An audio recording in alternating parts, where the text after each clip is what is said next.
बुद्धि का विकास मानव के अस्तित्व का अंतिम लक्ष्य होना चाहिए। एक विचार को प्रसार की उतनी ही आवश्यकता होती है जितना कि एक पौधे को पानी की आवश्यकता होती है। नहीं तो दोनों मुरझाएंगे और मर जाएंगे। मैं समझता हूं कि कोई संविधान चाहे जितना अच्छा हो, वह बुरा साबित हो सकता है यदि उसका अनुसरण करने वाले लोग बुरे हों। एक संविधान चाहे जितना बुरा हो, वह अच्छा साबित हो सकता है यदि उसका पालन करने वाले लोग अच्छे हों। महान प्रयासों को छोड़कर इस दुनिया में कुछ भी बहुमूल्य नहीं है। स्वतंत्रता का अर्थ साहस है, और साहस एक पार्टी में व्यक्तियों के संयोजन से पैदा होता है। यदि हमें अपने पैरों पर खड़े होना है, अपने अधिकार के लिए लड़ना है, तो अपनी ताकत और बल को पहचानो, क्योंकि शक्ति और प्रतिष्ठा संघर्ष से ही मिलती है।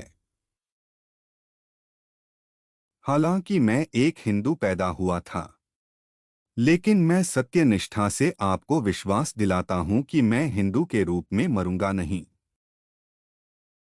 मंदिर जाने वाले लोगों की लंबी कतारें जिस दिन पुस्तकालय की ओर बढ़ेंगी, उस दिन मेरे इस देश को महाशक्ति बनने से कोई रोक नहीं सकता है।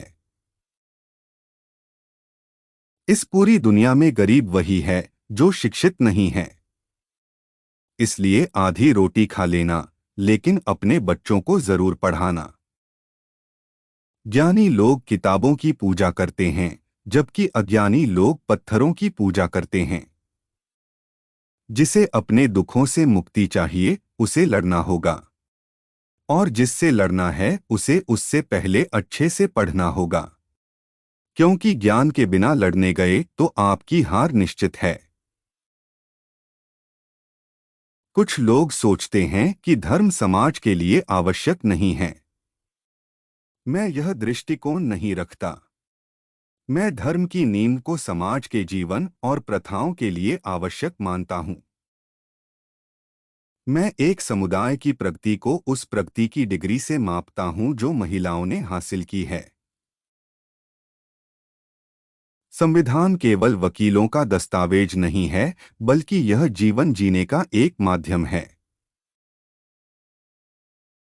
एक इतिहासकार सटीक, ईमानदार और निष्पक्ष होना चाहिए। जीवन लंबा होने के बजाय महान होना चाहिए। संवैधानिक स्वतंत्रता का कोई अर्थ नहीं है जब तक आप सामाजिक स्वतंत्रता प्राप्त नहीं कर लेते।